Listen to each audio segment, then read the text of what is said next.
आदर्श शिक्षा निकेतन high school class 9 हम इतिहास का 3rd लेसन पढ़ रहे थे नाथसीवाद के बारे में। तो हमने कल वाइमर गणराज्य के बारे में पढ़ा था कि वाइमर गणराज्य क्या था, जर्मनी में उससे हिटलर से पहले किस तरह का राज्य था, कैसे महामंदी थी। आज हम पढ़ेंगे हिटलर का उदय, परंतु उससे पहले आप अपना सितंबर में जो आपके लेसन्स आएंगे, सिलेबस आएगा, उसके बारे में अपनी डायरी में नोट करेंगे।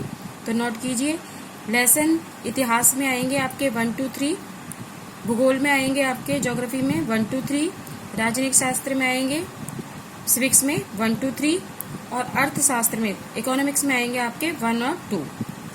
दोबारा सुन लो, इतिहास में 1 2 3, भूगोल में 1 2 3, राजनीतिक शास्त्र में 1 2 3 और अर्थशास्त्र में इकोनॉमिक्स में आएगा का 1 और 2 लेसन। इसके आपको शॉर्ट क्वेश्चंस, अभ्यास के क्वेश्चन अभी से ही लर्न करने हैं, मैंने आपके पास भेजे हुए हैं और अभी ये लेसन करा रही हूँ, इसको भी अच्छी तरह से लर्न करना है, ठीक है। तो हमने कल पढ़ा था वाइमर गणराज्य के बारे में। वाइमर गणराज्य क्या था, तो वाइमर गणराज्य को दोबारा सुनिए। वाइमर गणराज्य की जो शर्तें थी कि वाइमर गणराज्य के बाद जो जर्मनी का जो शासन था वो पूरी तरह से नष्ट हो चुका था। उसके जो उद्योग धंधे थे वो सारे जो मित्र राष्ट्र थे उन्होंने आपस में बांट लिए थे, महामंदी का दौर शुरू हो गया था। अब हम पढ़ेंगे कि हिटलर के बारे में कि हिटलर कौन था और उसने किस तरह से नाथसीवाद को जन्म दिया, ठीक है।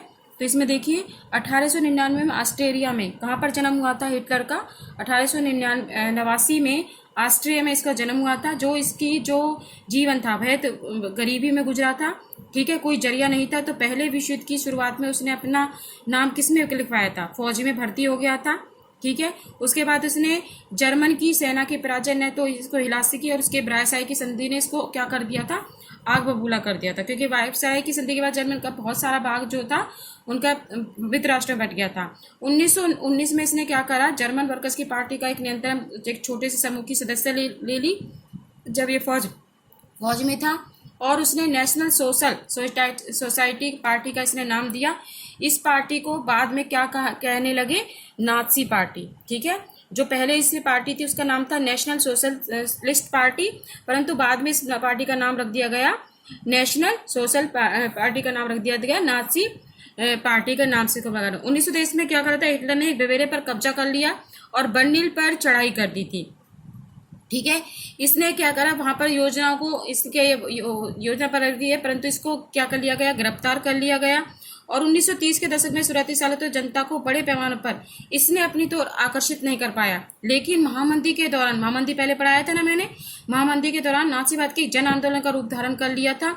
तो 1929 के बैंक जो थे दिवालिया हो चुके थे पूरी तरह से, काम धंधे पूरी तरह से बंद हो गए थे, मजदूर जो थे बेरोजगार हो गए थे। जैसे इस टाइम आपका इस कोरोना काल में आपका महामंदी का दौर चल रहा है ना, कि कुछ समय के लिए घरों में लोग बंद रह गए थे तो कंपनियां वगैरह बंद हो गई थी, उसी तरह से इसमें भी महामंदी का दौर हो गया, बहुत से लोग बेरोजगार हो गए थे। तो 1929 में नाजी पार्टी को जर्मन संसद, ठीक है, जर्मन संसद जो था राइक्सटैग के चुनावों में 26% वोट मिले थे, जिसमें 1932 तक आते आते सबसे बड़ी पार्टी बन गया था। कौन बन गया था, ये बन गया था नाजी पार्टी। उसमें 37 वोटें इसको मिलती। तो हिटलर जो था जबरदस्त वक्ता था, यानी कि इसके जो भाषण थे उससे लोग इतने ज्यादा प्रभावित होते थे, बहुत अच्छा वक्ता था। जैसे एक स्टेज पर एक व्यक्ति बोलता है तो उसके भाषणों की तरफ सब प्रभावित होते हैं, तो इस तरह से एक वक्ता था। और इसने शक्तिशाली राष्ट्र की स्थापना की थी, जिसको वायसराय की संधि में हुई नासाफी के जर्मन समाज को खोई वापस दिलवाना चाहता था, जो कि जर्मनी के साथ जो अपमान हुआ था उसकी प्रतिष्ठा को ये हर हालत में क्या दिलाना चाहता था, वापस दिलाना चाहता था। तो इसकी एक तरह से इतना अच्छा वक्ता था, यानी जो जैसे भाषण देते हैं कि सभी लोग जब ये भाषण देने के लिए स्टेज पर चढ़ता था तो सभी लोग जो इसकी तरफ आकर्षित हो जाते थे। तो इसने आश्वासन दिया कि भाई देश को विदेशी प्रभाव से मुक्त कराएगा और तमाम जो साजिशों का मुंह तोड़ जवाब देगा। किसने कहा था, ये हिटलर ने कहा था। हिटलर ने राजनीति की एक नई शैली रची थी, वह लोगों को गोलबंद करने के लिए आडंबर और प्रदर्शनों की अहमियत समझाता था, भाई आडंबरों में मत पड़ो। तो हिटलर के दर्शाने को एक तरह से जनसभाएं आयोजित की थी, ठीक है। यहाँ पर देखिए, ये यहाँ पर इसका जैसे हमारे यहाँ पे हिंदुस्तान में इसको बोलते हैं, किसका निशान बोलते हैं, राते का निशान बोलते हैं, राते निशान था इसका हिटलर का। और इस तरह से ये सेना में यहाँ पर इसको भर्ती करते हुए दिखाया गया है। उसके बाद क्या हुआ था कि नाजीवादियों ने अपने दुराधन प्रचार के लिए हिटलर को एक समझौता एक मशीका के रूप में पास किया था। तो एक ऐसे व्यक्ति के रूप में पेश किया जिसमें मानो कि उसने तबाही से उबारने के लिए लोगों को अवतार लिया। वो ऐसा मानता था कि भाई जो हिटलर है हमें इस तबाही से यानी महामंदी से निकालेगा। तो इस तरह से अब आगे बढ़ेंगे कि लोकतंत्र का ध्वंस कैसे हुआ कि 30 जनवरी 1933 को राष्ट्रपति हिडेनबर्ग ने हिटलर को क्या बना दिया था, चांसलर का पदभार संभालने का न्योता दिया था। किसको? हिटलर को। तो उसने क्या कहा था, इसके पास एक शक्तिशाली पद मिल गया था, तो लोकतांत्रिक शासन की संरचना और संस्था को भंग करना शुरू कर दिया था। 28 फरवरी 1933 को जब जारी किए गए आदेश में क्या हुआ था, प्रेस वक्ता और नागरिकों के अधिकारों को अनिश्चित काल के लिए निलंबित कर दिया गया था।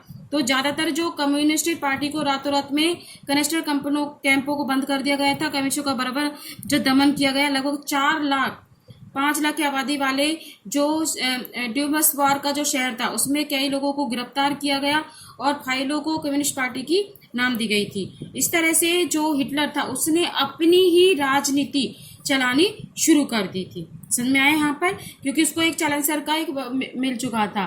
तो इस तरह से उसके बाद पढ़ेंगे पूर्ण निर्माण के बाद तो हिटलर ने अर्थव्यवस्था को पटरी पर लाने के लिए जिम्मेदारी अपने पर ले ली थी, क्योंकि उसने देखा कि जब वो चांसलर बना था तो जो वहाँ की जर्मनी की जो अर्थव्यवस्था थी पूरी तरह से हिली हुई थी।